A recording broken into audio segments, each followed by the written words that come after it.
प्यासे को पानी पिलाया नहीं, बाद अमृत पिलाने से क्या फायदा। गंगा नहाते ही आज ये मुलाकात आपके बीच में ये बातचीत एक मुख्य उद्देश्य ये भी है कि वर्तमान देवभूमि उत्तराखंड में युवाओं की दशा और दिशा पे एक पहल करना, एक चिंतन करना और आपके विचारों को जानना।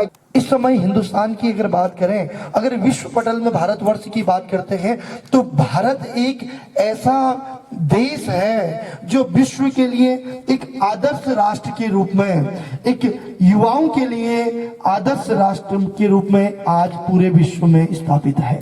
क्यों?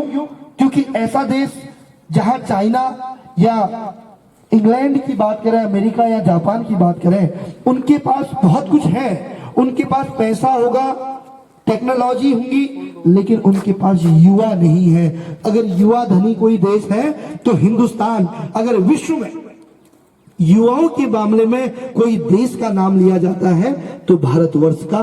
तो ऐसा देश जहां युवा प्रधान देश हो, ऐसा देश जो आईटी के मामले में, सूचना एवं प्रौद्योगिकी के मामले में जहां का छात्र, जहां का युवा तिरंगे की आन बान शान को बचाने के लिए हमेशा खड़ा हो, ऐसा देश जो कृषि के क्षेत्र में हो, जो कभी भूखा नहीं रह सकता, और ऐसा देश जहां पर हिंदू, मुस्लिम, सिख, ईसाई सभी धर्मों के, सभी वर्गों के लोग रहते हैं और अपनी अखंडता और एकता के लिए, हिंदुस्तान की आन बान शान को बचाने के लिए हमेशा खड़े रहते हैं। तो ऐसे भारतवर्ष कैसे किसी से पीछे हो सकता है?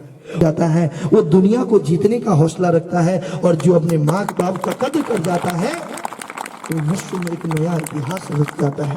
तो आज हमको भी वो बातें याद आती है जब माँ जी, पिताजी लोग कहते थे कि भाई हम लोग तो ऐसे करके अपना पेट काट के तुम्हें पढ़ा रहे हैं, लेकिन नशा मत करना। हमारे बीच में हल्द्वानी, देहरादून में तमाम, क्योंकि मुझे 20 साल हो गए आज पहाड़ से गए हुए, और 18 लगभग 12-16 साल देहरादून में और 7-8 साल हल्द्वानी में। हमारा एक उद्देश्य था, केवल हम देश की सेवा करें ना करें, अपने पहाड़ के लिए, अपने 13 जिले के लिए, अपने गढ़वाल के लिए, अपने कुमाऊं के लिए और अपने जौनपुर जौनसार के युवाओं में एक वो अंदर से भाव लाने की कोशिश करें कि हम वसुदैव कुटुंबकम की भांति एक मुट्ठी में बंधे रहे। और जिस दिन हमारे पहाड़ के बच्चे की सोचने की क्षमता सकारात्मक हो जाएगी, जिस दिन हमारा बच्चा 6 से लेकर 12वीं तक के इतिहास, भूगोल, नागरिक शास्त्र को ढंग से पढ़ लेगा, जिस दिन हमारा बच्चा ये नहीं सोचेगा कि साइंस वाला बहुत बड़ा होता है, आर्ट्स वाला कुछ नहीं। मैं समझता हूं कि सचिवालय के अंदर जितने आईएएस पीसीएस हैं, समूह गांव में जितने क्वेश्चन आते हैं, आर्मी में, सीडीएस, पुलिस में जितने क्वेश्चन आते हैं, मैक्सिमम इतिहास, भूगोल, नागरिक शास्त्र और 6ठी से लेकर 12वीं तक की फिजिक्स, केमिस्ट्री, मैथ और 6ठी से लेकर 12वीं तक के आर्ट्स के सब्जेक्ट। तो फिर कौन कहता है कि मिट्टी, कंकड़, पत्थर में बैठने वाला बच्चा आसमान में नहीं उड़ सकता, और कौन कहता है कि हिंदी मीडियम में पढ़ने वाला बच्चा अपनी मंजिल को नहीं पा सकता? आज भी इतिहास गवाह है। ये यूकेजी, एलकेजी करने वाले 18 साल में 8 घंटे अंग्रेजी पढ़ के 2-4 लच्छेदार भाषण दे सकते हैं अंग्रेजी में, लेकिन हिंदुस्तान का इतिहास नहीं, विश्व में हिंदी मीडियम के बच्चों का इतिहास है। चाहे वो 1993 के बिपिन जोशी हो, जिनको प्रथम थल सेनाध्यक्ष बनने का मौका मिला अल्मोड़ा से, या वो बिपिन रावत जो अब पौड़ी के सुदूर गांव से पड़े हुए थे, और आने वाले 2-4 दिनों में, और जैसे ही 2017 प्रारंभ होगा, हमारा उत्तराखंड का एक गढ़वाल का सपूत पुनः सेना का थल सेना अध्यक्ष जनरल, जो पूरे देश का नेतृत्व करेगा, पूरे प्रदेश का और पूरे राष्ट्र को विश्व पटल में लाएगा। इस देवभूमि की ऐसे हिंदी मीडियम के छात्र हैं। तो मैं आपसे निवेदन करना चाहता हूं, एक वो लोग जिन्होंने कभी लाइट नहीं देखी, एक वो लोग जो छिलका लेके 10 किलोमीटर जहां से गणनाथ से लेके कौशानी तक, और पता नहीं कितने इंटर कॉलेज, तब हम पैदा भी नहीं हुए थे, 86 तो मेरी डेट ऑफ बर्थ है। उस समय एक विद्यालय, 2 विद्यालय में पूरा जिला पढ़ लेता था। आज 2 किलोमीटर में विद्यालय है, उसके बाद भी बच्चा स्कूल नहीं जा पाता है। तो आप बताइए हमारे अंदर कितनी देशभक्ति की भावना है? क्या आप अपना दिशा को सही सवार पा रहे हैं। आज जो पाकिस्तान चाहता है कि हिंदुस्तान को नष्ट किया जाए, और वो डेली हमारे जवानों को नष्ट कर रहा है, वो डेली एक जवान को शहीद कर रहा है। कल का अखबार पढ़ना, 7 जवान फिर शहीद हो गए। उसके पास गोला बारूद कहां से आया? अरे जिसके पास अपने पास पहनने के लिए कपड़े नहीं, जिस देश के पास अपने को पालने के लिए अनाज नहीं, वो कैसे आतंकवाद को बढ़ावा दे रहा है? आज अगर आतंक को सबसे ज्यादा बढ़ावा मिला है तो हिंदुस्तान के उन आतंकवादियों की वजह से बढ़ा है जो नशे का व्यापार कर रहे हैं और जो नशे में बच्चों को फंसा रहे हैं। और उन वजह से हमारा बच्चा जब नशा करता है, हमारा युवा जब नशा करता है, तो नशे से जो पैसा इकट्ठा होता है बेटा, जब आप भांग चरस गांजा पीते हो, जब हमारे बच्चे शराब पीते हैं, जब हमारे बच्चे कॉकटेल में जाके मॉकटेल बनाते हैं, जब हमारे बच्चे बंक मार के नदी के किनारे सिगरेट चरस गांजे का तमाम प्रकार के सूखा नशा करते हैं, तो आपके द्वारा लिया गया नशा, आपके द्वारा किया गया नशा एक बॉर्डर में जवान को लगने वाली गोली के बराबर है। एक माँ के हाथों की मेहंदी को वो मिटा देती है, एक माँ के मंगलसूत्र को तोड़ देती है, एक 2 साल के बच्चे को आपका नशा अनाथ कर देता है। तो फिर क्यों ऐसे नशे के कारण हम अपने राष्ट्र को, अपने माँ बाप को, एक बच्चे को, एक समाज को, एक देश के नागरिक को और उस सेना के सिपाही को उन आतंकवादियों के हाथों शहीद करने के लिए मजबूर होते हैं?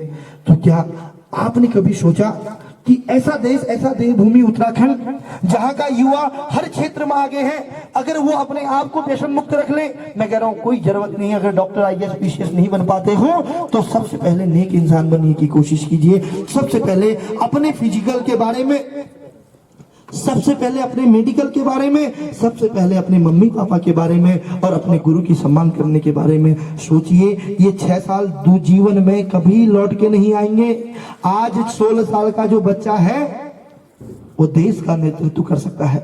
वो आर्मी में जाए या पुलिस में, वो वक्ता बने या प्रवक्ता, वो संगीत में जाए या शिक्षा में, वो स्पोर्ट्स में जाए या गृह क्षेत्र में, वो किसी भी क्षेत्र में कहीं भी जाए, उसकी दशा और दिशा तब तक सकारात्मक नहीं हो सकती जब तक वो अपने आप को व्यसन मुक्त नहीं रख सकता। क्योंकि व्यसन मुक्त रखना इतना महत्वपूर्ण है जितना शरीर का आत्मा से मिलन के लिए महत्वपूर्ण माना जाता है। वरना ये कोट पैंट टाई पहन के बीटेक की डिग्रियां लटकाते रहोगे, देहरादून हल्द्वानी से तमाम कोर्स करते रहोगे, 50 कॉलेज वाले आते रहेंगे आपको, हमारे वहां से ये कोर्स कर लो, हमारी ये PPT, हमारा ये बच्चा विदेश में। लेकिन याद रखना, जीवन में वही बच्चा सफल होता है जो बच्चा अपने माँ बाप को धोखा नहीं देता, जो बच्चा अपने मम्मी पापा के खून पसीने की कमाई को बर्बाद नहीं करता। उसको ध्यान रहना चाहिए कि जब मैं हल्द्वानी देहरादून में पढ़ने गया हूँ उस समय मेरी माँ खेतों में काम कर रही है। उसको सोचना चाहिए वो दिन भी गुजर जाते हैं, रातें निकल जाती है जब माँ पानी पी के सो जाती है, कई रोज ऐसे निकल जाते हैं। हम तो नए नए कपड़ों में अपना पैसा लुटा देते हैं, लेकिन माँ अपने लिए दवा नहीं ले पाती है। मैं तो उन लोगों को भी याद करता हूँ। एक तरफ वो माँ जो 40 साल 50 साल इस समय खेतों में काट देती है, जिसकी संसार ही ये गरुड़ घाटी बन गई, जिसने कभी हवाई जहाज नहीं देखा, रेलगाड़ियां नहीं देखी, क्या उसके मन में ये भाव नहीं आते होंगे, काश मेरा बेटा निकल जाता, काश मेरी बेटी निकल जाती तो मैं भी आसमान में उड़ती, काश मैं भी लोगों की तरह। इस नशे के बारे में जो आपने आज बताया, आज तक मैंने किसी के मुंह से ऐसा नहीं सुना था। मुझे लगता है कि आपका इस भाषण को सुनने के बाद जो यहाँ पर नशे करने वाले व्यक्ति या कोई और भी बैठा होगा तो जरूर 2 आंसू तो उसने गिराए ही होंगे आपके भाषण को सुनकर। एक बार तो मैंने देखा था कि हमारे ही पड़ोस में मेरे ताऊजी थे, वो भी बहुत ही नशा करते थे। हैं तो मेरे पापा से भी बहुत ही मेरे पापा से भी छोटे थे, पर फिर भी वो लगते इतना नशा करते थे। उनके घर में जो उनकी औरत थी वो भी आज बहुत ही बुरी अवस्था में थी। रोज उनके घर में झगड़ा होता था खाने के लिए। वो अब जो ताऊजी हैं मेरे, वो तो खुद अपने आप से 4 पैसे नीचे उतर के भी नहीं आ सकते, चल तो सकते हैं पर धीरे धीरे, और वो भी चलना इसी कारण से कि वो जा सके, बस पहुंच सके बियर के बार में, कि वहां से वो पी सके। पीने के बाद ही वो अपने पाँव पे खड़े हो पाते हैं। तो मैं उनसे ये कहना चाहती हूँ, अगर खड़ा होना है तो किसी और सहारे की जरूरत क्यों? भगवान ने हमको भी तो 2 हाथ 2 पाँव दिए हैं, तो दूसरे सहारे की आवश्यकता ही क्यों है? Thank you sir. सर मेरा नाम चंदन राणा है, मैं कक्षा 10 में पढ़ता हूँ। सर आज इस कार्यक्रम से मैं बहुत ही प्रभावित हुआ कि जैसे कि आपने इस भाषण में बताया कि नशे के कारण ही हमारी जो भारत की आधी आबादी है हमेशा के लिए अपने मार्ग से विचलित हो रही है। जो कि अगर जो नशा मुक्त हमारा अगर भारत हो तो आज हमारा भारत देश सबसे शिखर पर होगा और सारे देश के जो व्यक्ति होंगे हम हमारे भारत देश से प्रेरणा लेंगे कि किस प्रकार कोई देश आगे बढ़ सकता है। हमारे देश में हमारे पास युवा पीढ़ी है, पर लेकिन युवा हमेशा नशे में रहता है। अगर हमारा भारत देश का जो युवा हो अगर नशा मुक्त हो तो ऐसा नहीं है कि कोई व्यक्ति छोटा बड़ा काम करे। अगर व्यसन मुक्त हो तो चाहे छोटा काम करे या बड़ा काम करे, अपने लिए काम कर रहा है और अपने हाथ पांव से काम कर रहा है और हमारे देश के विकास के लिए जो हमेशा कार्य करता रहेगा और हमारे देश के लिए हमारे देश को अग्रसर करने के लिए कार्य करता रहेगा। जोरदार तालियां। क्या नाम है आपका? चंदन को हम चाहते हैं अपनी टीम ह्यूमन राइट्स की तरफ से इस स्कूल का कैप्टन बनाया जाए और इनसे निवेदन करेंगे कि एक ऐसी टीम बनाएं जो व्यसन मुक्त समाज के लिए एज ए वॉलंटियर आगे बढ़ के काम करें। भारत ले मेरे भारत ले दुनिया को तब हिलती आई, तारों की भाषा भारत दुनिया को पहले सिखलाई, बेताना दशमलव भारत तो यूं चाँद पे जाना मुश्किल था, धरती और चाँद की दूरी का अंदाजा लगाना मुश्किल था। थैंक यू भैया। काफी अच्छा सरस्वती का वास है, लेकिन मेरी आवाज इतनी अच्छी नहीं आएगी। बस 2 शब्द कहना चाहूंगा, 2 शब्द ज्यादा नहीं।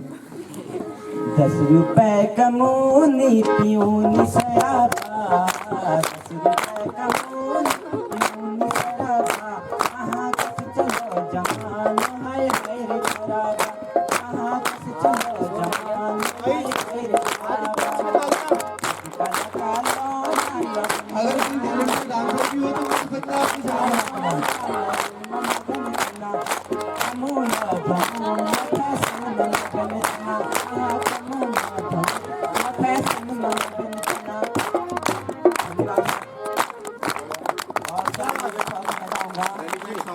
मैंने 2.5 महीने पहले एक अपराध कर दिया था और लेकिन इसकी सजा मुझे 2.5 महीने बाद मिली। फिर ऐसा चाहा कि दोबारा शुरू कर लूँ, लेकिन फिर मैंने कहा एक हिसाब से भी सोचा। लोग कहते हैं घर वालों ने ऐसे किया वैसे किया, वो गलत अपराध की ओर भागते हैं, लेकिन मैं सोचता हूँ कि घर वालों ने ऐसे किया तो मैं ये सोचता हूँ मैं अच्छा करके दिखाऊँ। बस इसके साथ मैं पूछना चाहता हूँ कि आपने इतनी बात कही थी, अपराध क्या संभव है? सुबह से उसी के बारे में चर्चा चल रही है। आप अपनी जवानी बताओगे तो मैं समझूंगा मेरे को मेरा ब्रांड एम्बेसडर मिल गया इस विद्यालय का। प्लीज जोरदार तालियां। क्या बात थी और बात थी? मैंने दोस्तों के साथ अपनी थोड़ी पी ली।